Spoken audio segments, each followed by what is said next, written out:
Good morning, dear students. I am Jyoti Kaushik, Assistant Professor in Civil Engineering Department. Today is our topic pre-stress concrete.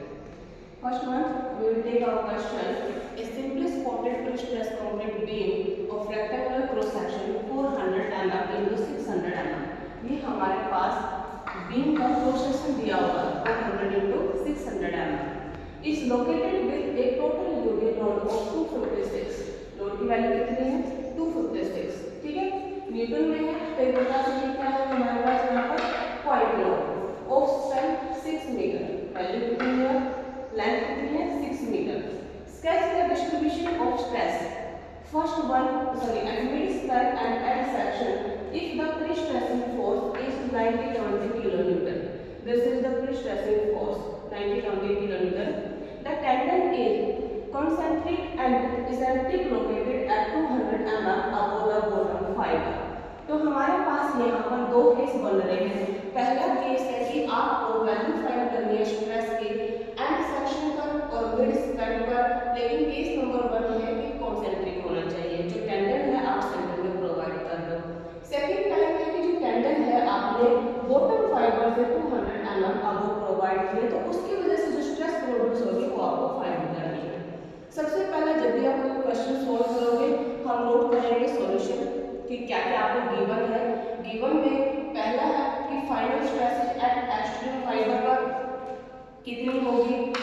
Given में तो हम लिख सकते हैं यहाँ पर कि आपको लोड गिवन है 90-20 किलोमीटर, आपको लेंथ गिवन है, क्रॉस सेक्शन गिवन है. अब फाइंड क्या करोगे? फाइनल स्ट्रेसेस कहाँ पर? एक्सट्रीम फाइबर पर, ऊपर भी नीचे भी. कि आपके पास अगर इस तरीके का है तो यहाँ पर टॉप पर कितनी रहेगी और यहाँ बॉटम पर कितनी रहेगी, ये स्ट्रेसेस हमें फाइंड करनी है. सेकंड है F1 direct stress due to prestressing force. कोई भी जब हम क्रॉस सेक्शन लेके चलते हैं तो उसमें हमारे पास इस प्रकार का बीम है. एक यूडियल लोड की वजह से जो स्ट्रेस प्रोड्यूस होगी, सेकंड है जो प्री-स्ट्रेसिंग फोर्स है उसकी वजह से जो स्ट्रेस प्रोड्यूस होगी, और थर्ड है जिसकी शेप चेंज होती है बीम की इस तरीके से जो बेंड होता है, तो बेंडिंग की वजह से जो स्ट्रेस प्रोड्यूस होती है. तो तीन टाइप की स्ट्रेस अपने प्री-स्ट्रेस कंक्रीट में इंड्यूस होगी. तो पहला रहेगा फाइनल स्ट्रेसेस, सेकंड है डायरेक्ट स्ट्रेस इसकी वजह से प्री-स्ट्रेसिंग फोर्स की वजह से, फिर रहेगा बेंडिंग स्ट्रेसेस मिड स्पैन पर, बेंडिंग स्ट्रेसेस हमारी रहेगी due to eccentricity of tendon, और लास्ट में रहेगा stress due to prestressing force in tendon and eccentricity. चलिए केस 1 को सॉल्व करते हैं. पहला केस है कॉन्सेंट्रिक. इसमें जो फाइनल स्ट्रेस है वो क्या रहेगी? F1 प्लस में F3.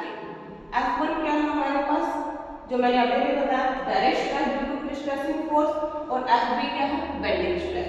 डायरेक्ट स्ट्रेस का सिंपल सा फॉर्मूला है फोर्स अपॉन एरिया. प्री-स्ट्रेस की बात कर रहे हैं तो प्री-स्ट्रेसिंग फोर्स अपॉन में एरिया. प्री-स्ट्रेसिंग फोर्स की वैल्यू है 920, 1000 से मल्टीप्लाई कर दिया आपने तो मीटर में वैल्यू आ गई. एरिया mm में है 400 into 600 यहाँ मेंशन था, तो हमारे पास जो वैल्यू है ये आ जाएगी 1 मीटर पर mm स्क्वायर. सेकंड केस है बेंडिंग. बेंडिंग में क्या है हमारे पास ड्यू टू मोमेंट की वजह से जो स्ट्रेस आएगी, फॉर्मूला क्या रहेगा? m upon z. z है सेक्शन मॉडुलस, z की वैल्यू रहेगी I अपॉन y. I रहेगा मोमेंट ऑफ इनर्शिया, y रहेगा मिड पॉइंट सेक्शन जहां पर आपका जो सेंटर होता है बीम का वो तो बॉटम फाइबर से लेकर सेंटर तक की डिस्टेंस है. मोमेंट कैसे निकालोगे? W/8 करके. वैल्यू गिवन है 256, लोड की वैल्यू है 6 मीटर, लेंथ आपके पास 192 न्यूटन मीटर. मोमेंट की वैल्यू आ गई. I क्या है? Moment of inertia Vd³ upon 12. ठीक है, वैल्यू पुट कैलकुलेट करोगे 72 into 10⁸ mm की वैल्यू 4, ये हमारे पास मोमेंट ऑफ इनर्शिया आ जाएगा. y क्रॉस सेक्शन टोटल कितना है? 600. सेंटर कहाँ पड़ेगा? मिड पर 300, तो y की वैल्यू आ गई. FB बेंडिंग स्ट्रेस निकल जाएगी हमारे पास, वैल्यू पुट करोगे कितनी आएगी? 1 मीटर पर mm. क्लियर? F1 कितना है? 1 मीटर जो लोड की वजह से है, और ये किसकी वजह से? बेंडिंग स्ट्रेस की वजह से. फिर बात करते हैं इसेंट्रिक की. इसमें क्या है? F1 प्लस में F2. F1 as it is direct stress रहेगी हमारे पास. F2 किस वजह से रहेगा? बेंडिंग स्ट्रेस की वजह से. लेकिन प्रॉब्लम कहाँ पर आ रही है? Due to eccentricity. तो उसकी वजह से हमें लोड की वैल्यू चेंज करनी पड़ेगी और हमारे पास जो इसेंट्रिसिटी उसको ऐड करना पड़ेगा. तो F1 तो